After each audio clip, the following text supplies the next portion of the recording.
Tales of Terror and Mystery by Arthur Conan Doyle. The Lost Special. The confession of Herbert de Lernac, now lying under sentence of death at Marseilles, has thrown a light upon one of the most inexplicable crimes of the century, an incident which is, I believe, absolutely unprecedented in the criminal annals of any country.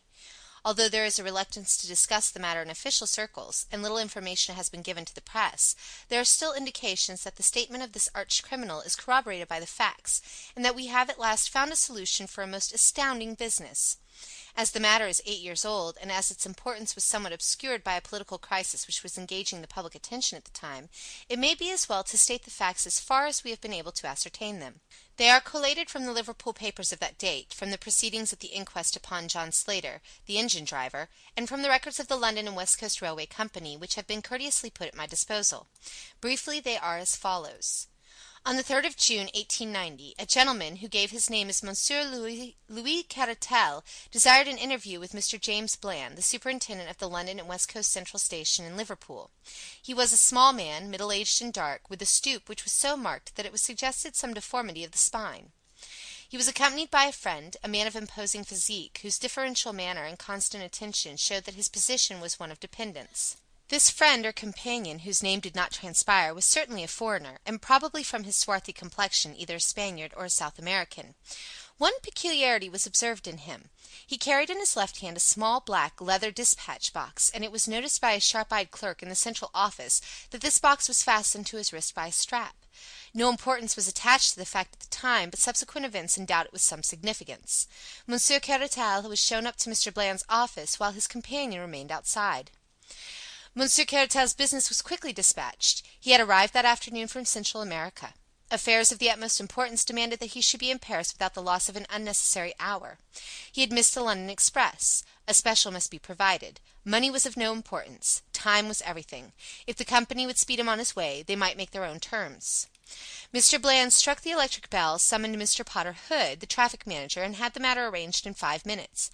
The train would start in 3/4 of an hour. It would take that time to ensure that the line should be clear. The powerful engine called Rochdale, No. 247 on the company's register, was attached to 2 carriages with a guard's van behind. The first carriage was solely for the purpose of decreasing the inconvenience arising from the oscillation. The second was divided, as usual, into 4 compartments, a first class smoking, a second class, and a second class smoking. The first compartment, which was nearest to the engine, was the one allotted to the travellers.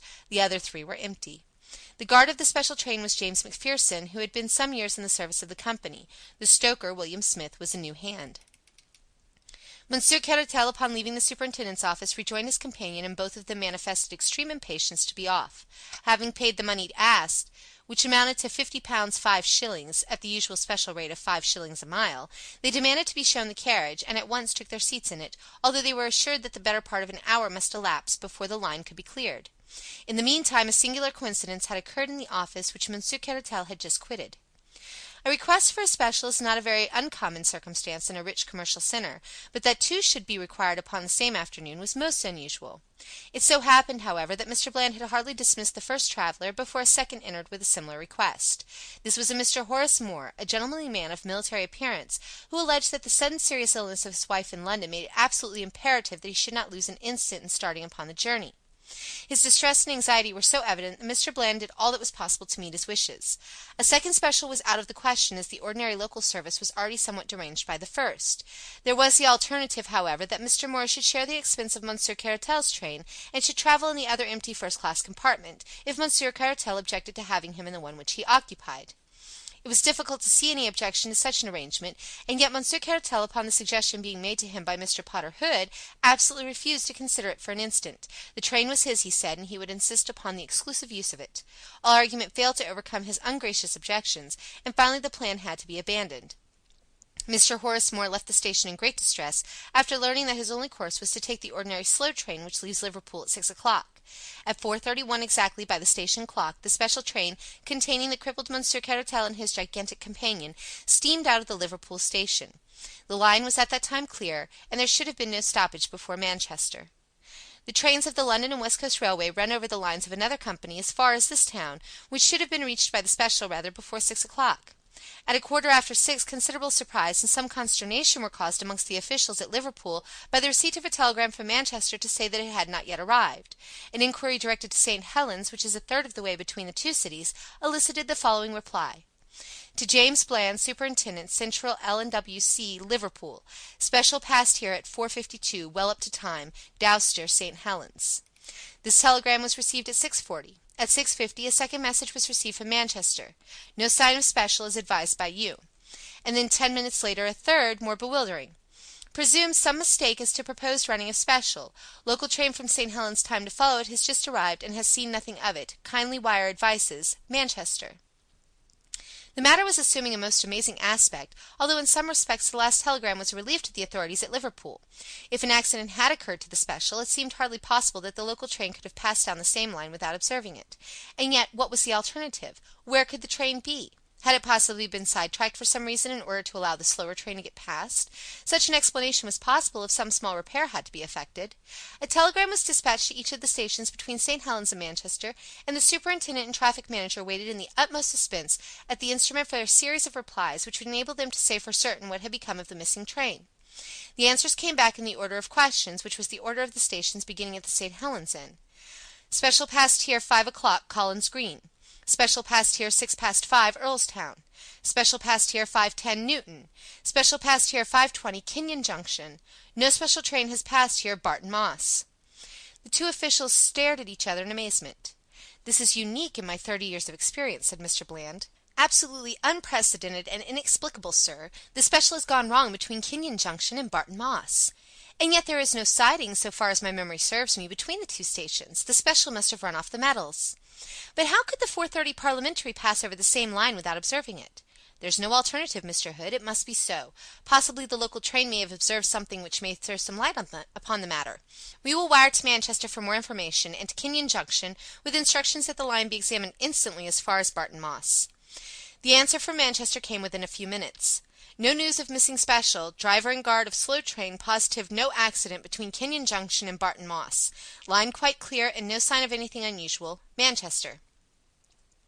That driver and guard will have to go, said Mr. Bland grimly. There's been a wreck and they have missed it. The special has obviously run off the metals without disturbing the line. How could it have done so passes my comprehension, but so it must be, and we shall have a wire from Kenyon or Barton Moss presently to say that they have found her at the bottom of an embankment. But Mr. Bland's prophecy was not destined to be fulfilled. Half an hour passed, and then there arrived the following message from the station master of Kenyon Junction.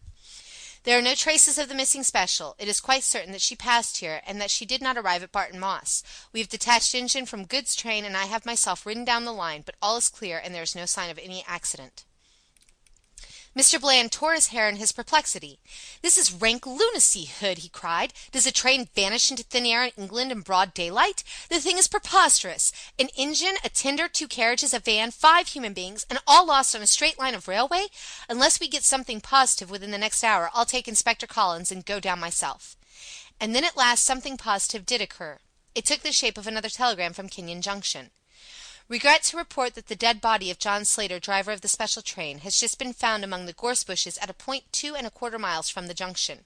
Had fallen from his engine, pitched down the embankment, and rolled among the bushes. Injuries to his head from the fall appear to be cause of death. Ground has now been carefully examined, and there is no trace of the missing train." The country was, as has already been stated, in the throes of a political crisis, and the attention of the public was further distracted by the important and sensational developments in Paris, where a huge scandal threatened to destroy the government and to wreck the reputations of many of the leading men in France. The papers were full of these events, and the singular disappearance of the special train attracted less attention than would have been the case in more peaceful times. The grotesque nature of the event helped to detract from its importance, for the papers were disinclined to believe the facts as reported to them. More than one of the London journals treated the matter as an ingenious hoax until the coroner's inquest upon the unfortunate driver, an inquest which elicited nothing of importance, convinced them of the tragedy of the incident. Mr. Bland, accompanied by Inspector Collins, the senior detective officer in the service of the company, went down to Kenyon Junction the same evening, and their research lasted throughout the following day, but was attended with purely negative results. Not only was no trace found of the missing train, but no conjecture could be put forward which could possibly explain the facts. At the same time, Inspector Collins's official report, which lies before me as I write, served to show that the possibilities were more numerous than might have been expected. In the search of railway between these 2 points, said he, the country is dotted with ironworks and collieries. Of these, some are being worked and some have been abandoned. There are no fewer than 12 which have small gauge lines which run trolley cars down to the main line. These can, of course, be disregarded. Besides these, however, there are 7 which have or have had proper lines running down and connecting with points to the main line, so as to convey their produce from the mouth of the mine to the great centers of distribution. In every case, these lines are only a few miles in length. Out of the 7, 4 belong to collieries which are worked out, or at least to shafts which are no longer used.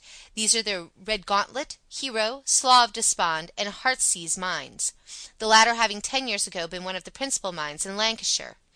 These 4 side lines may be eliminated from our inquiry, for, to prevent possible accidents, the rails nearest to the main line have been taken up, and there is no longer any connection. There remain 3 other side lines leading, A, to the Carnstock Ironworks, B, to the Big Ben Colliery, and C, to the Perseverance Colliery. Of these, the Big Ben line is not more than 1/4 of a mile long, and ends at a dead wall of coal waiting removal from the mouth of the mine. Nothing had been seen or heard there of any special. The Carnstock Ironworks line was blocked all day upon the 3rd of June by 16 truckloads of hematite. It is a single line, and nothing could have passed. As to the Perseverance line, it is a large double line, which does a considerable traffic, for the output of the mine is very large.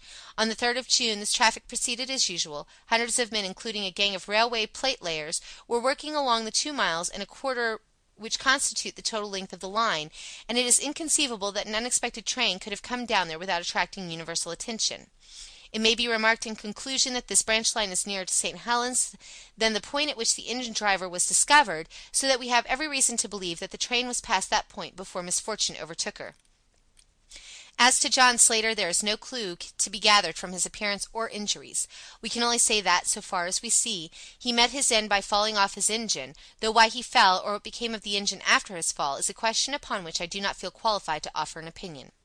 In conclusion, the inspector offered his resignation to the board, being much nettled by an accusation of incompetence in the London papers. A month elapsed, during which both the police and the company prosecuted their inquiries without the slightest success.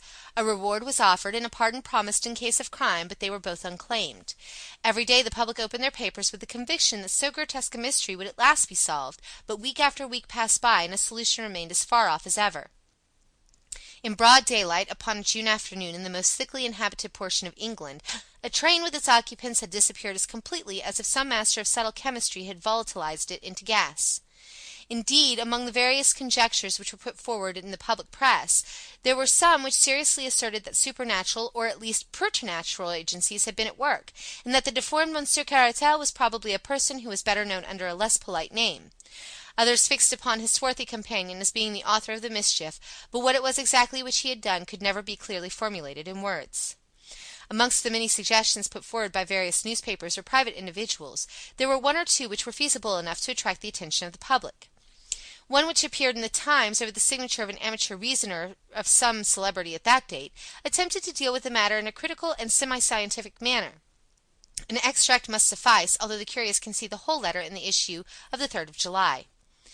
It is one of the elementary principles of practical reasoning, he remarked, that when the impossible has been eliminated, the residuum, however improbable, must contain the truth. It is certain that the train left Kenyon Junction. It is certain that it did not reach Barton Moss. It is in the highest degree unlikely, but still possible, that it may have taken one of the 7 available side lines. It is obviously impossible for a train to run where there are no rails, and therefore we may reduce our improbables to the 3 open lines, namely the Carnstock Ironworks, the Big Ben, and the Perseverance. Is there a secret society of colliers, an English Camorra, which is capable of destroying both train and passengers? It is improbable, but it is not impossible. I confess that I am unable to suggest any other solution. I should certainly advise the company to direct all their energies towards the observation of those 3 lines, and of the workmen at the end of them. A careful supervision of the pawnbrokers' shops of the district might possibly bring some suggestive facts to life. The suggestion coming from a recognized authority upon such matters created considerable interest, and a fierce opposition from those who considered such a statement to be a preposterous libel upon an honest and deserving set of men. The only answer to this criticism was a challenge to the objectors to lay any more feasible explanations before the public. In reply to this, 2 others were forthcoming. Times, July 7th and 9th. The first suggested that the train might have run off the metals and be lying submerged in the Lancashire and Staffordshire Canal, which runs parallel to the railway for some hundred of yards. This suggestion was thrown out of court by the published depth of the canal, which was entirely insufficient to conceal so large an object. The second correspondent wrote calling attention to the bag which appeared to be the sole luggage which the travellers had brought with them, and suggesting that some novel explosive of immense and pulverizing power might have been concealed in it. The obvious absurdity, however, of supposing that the whole train might be blown to dust while the metals remained uninjured reduced any such explanation to a farce.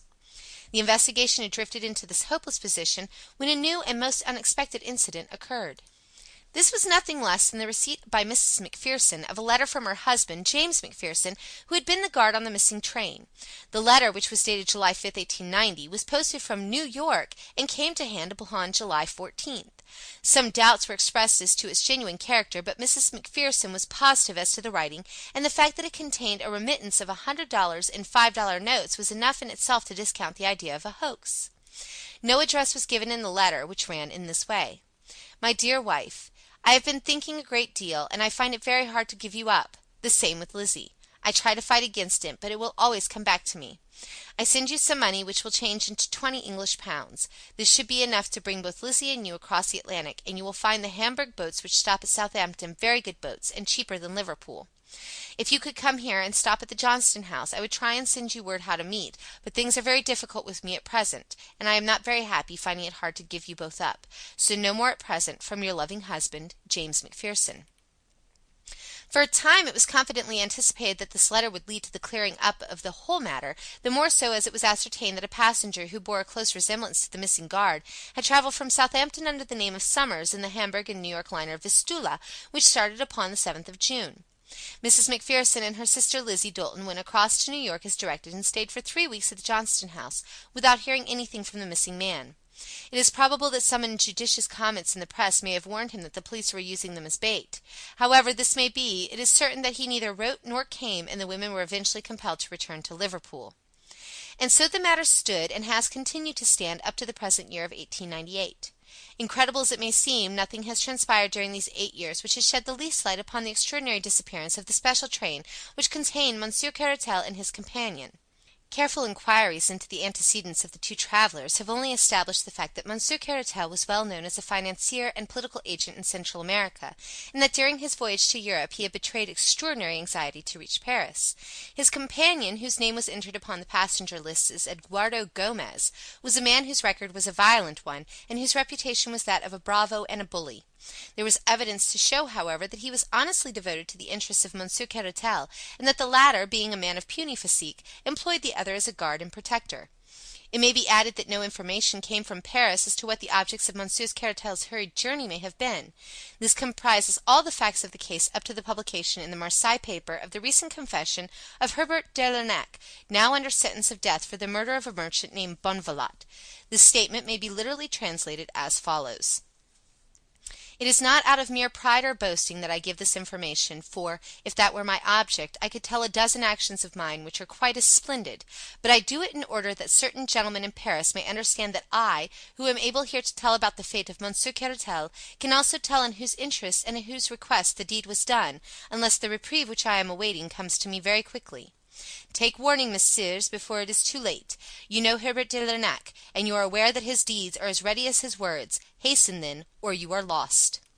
At present I shall mention no names. If you only heard the names, what would you not think? But I shall merely tell you how cleverly I did it. I was true to my employers then, and no doubt they will be true to me now. I hope so, and until I am convinced that they have betrayed me, these names, which would convulse Europe, shall not be divulged. But on that day, well, I say no more. In a word, then, there was a famous trial in Paris in the year 1890 in connection with a monstrous scandal in politics and finance. How monstrous that scandal was can never be known save by such confidential agents as myself. The honor and careers of many of the chief men in France were at stake. You have seen a group of ninepins standing, all so rigid and prim and unbending. Then there comes the ball from far away, and pop, pop, pop, there are your ninepins on the floor. Well, imagine some of the greatest men in France as these ninepins, and then this Monsieur Caratal was the ball which could be seen coming from far away. If he arrived, then it was pop, pop, pop for all of them. It was determined that he should not arrive. I do not accuse them all of being conscious of what was to happen. There were, as I have said, great financial as well as political interests at stake, and a syndicate was formed to manage the business. Some subscribed to the syndicate who hardly understood what were its objects, but others understood very well, and they can rely upon it that I have not forgotten their names. They had ample warning that Monsieur Caratal was coming long before he left South America, and they knew that the evidence which he held would certainly mean ruin to all of them. The syndicate had the command of an unlimited amount of money, absolutely unlimited, you understand. They looked round for an agent who was capable of wielding this gigantic power. The man chosen must be inventive, resolute, adaptive, a man in a million. They chose Herbert de Lernac, and I admit that they were right. My duties were to choose my subordinates, to use freely the power which money gives, and to make certain that Monsieur Caratal should never arrive in Paris. With characteristic energy I set about my commission within an hour of receiving my instructions, and the steps which I took were the very best for the purpose which could possibly be devised. A man whom I could trust was dispatched instantly to South America to travel home with Monsieur Caratal. Had he arrived in time, the ship would never have reached Liverpool, but alas, it had already started before my agent could reach it. I fitted out a small armed brig to intercept it, but again I was unfortunate. Like all great organizers, I was, however, prepared for failure, and had a series of alternatives prepared, one or the other of which must succeed. You must not underrate the difficulties of my undertaking, or imagine that a mere commonplace assassination would meet the case. I accept the criminal folly of Macpherson in writing home to his wife. Our stoker did his business so clumsily that Slater, in his struggles, fell off the engine, and though fortune was with us so far that he broke his neck in the fall, still he remained as a blot upon that which would otherwise have been one of those complete masterpieces which are only to be contemplated in silent admiration.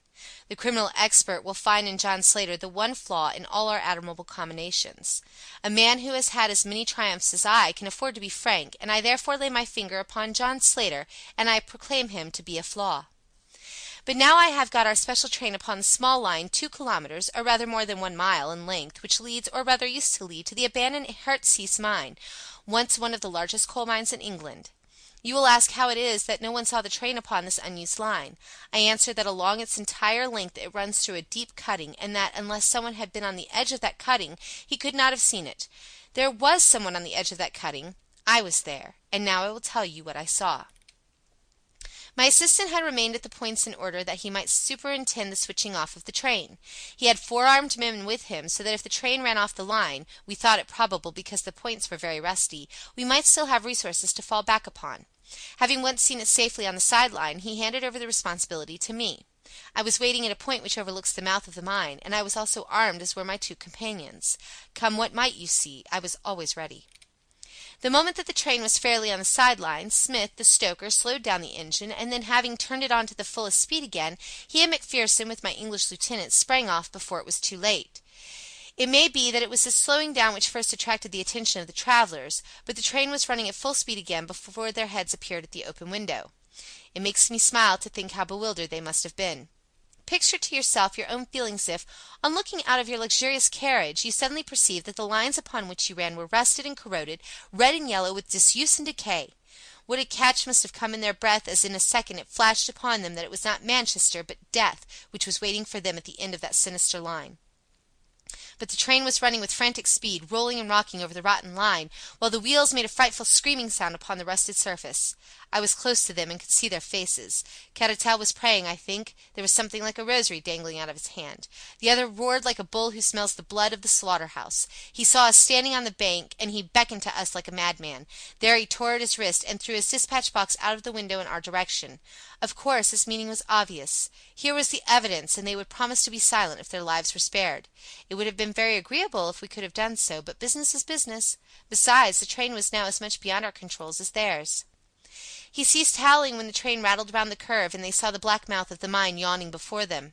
We had removed the boards which had covered it, and we had cleared the square entrance. The rails had formerly run very close to the shaft for the convenience of loading the coal, and we had only to add 2 or 3 lengths of rail in order to lead to the very brink of the shaft. In fact, as the lengths would not quite fit, our line projected about 3 feet over the edge. We saw the 2 heads at the window, Caratal below, Gomez above, but they had both been struck silent by what they saw, and yet they could not withdraw their heads. The sight seemed to have paralyzed them. I had wondered how the train running at a great speed would take the pitch into which I had guided it, and I was much interested in watching it. One of my colleagues thought that it would actually jump it, and indeed it was not very far from doing so. Fortunately, however, it fell short, and the buffers of the engine struck the other lip of the shaft with a tremendous crash. The funnel flew off into the air. The tender, carriages, and van were all smashed up into one jumble, which, with the remains of the engine, choked for a minute or so the mouth of the pit. Then something gave way in the middle, and the whole mass of green iron, smoking coals, brass fittings, wheels, woodwork, and cushions all crumbled together and crashed down into the mine. We heard the rattle, rattle, rattle as the debris struck against the walls, and then quite a long time afterward there came a deep roar as the remains of the train struck the bottom.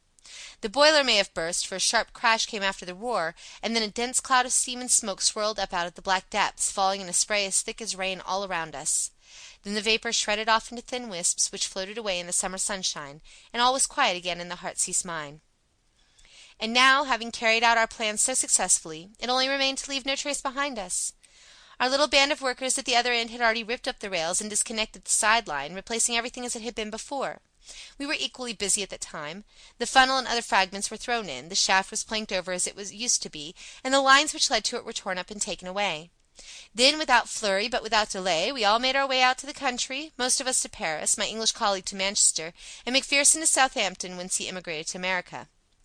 Let the English papers of that date tell you how thoroughly we had done our work, and how completely we had thrown the cleverest of their detectives off our track. You will remember that Gomez threw his bag of papers out of the window, and I need not say that I secured that bag and brought them to my employers. It may interest my employers now, however, to learn that out of that bag I took one or two little papers as a souvenir of the occasion. I have no wish to publish these papers, but still, it is every man for himself in this world, and what else can I do if my friends will not come to my aid when I want them? Messieurs, you may believe that Herbert de Lernac is quite as formidable when he is against you as when he is with you, and that he is not a man to go to the guillotine until he has seen that every one of you is en route for New Caledonia. For your own sake, if not for mine, make haste, Monsieur de... and General... and Baron. You can fill up the blanks for yourselves as you read this. I promise you that in the next edition there will be no blanks to fill. P.S. As I look over my statement, there is only one omission which I can see. It concerns the unfortunate man Macpherson, who was foolish enough to write to his wife, and to make an appointment with her in New York. It can be imagined that when interests like ours were at stake, we could not leave them to the chance of whether a man in that class of life would or would not give away his secrets to a woman. Having once broken his oath by writing to his wife, we could trust him no more. We took steps, therefore, to ensure that he should not see his wife. I have sometimes thought it would be a kindness to write to her and to assure her that there is no impediment to her marrying again. End of The Lost Special by Arthur Conan Doyle.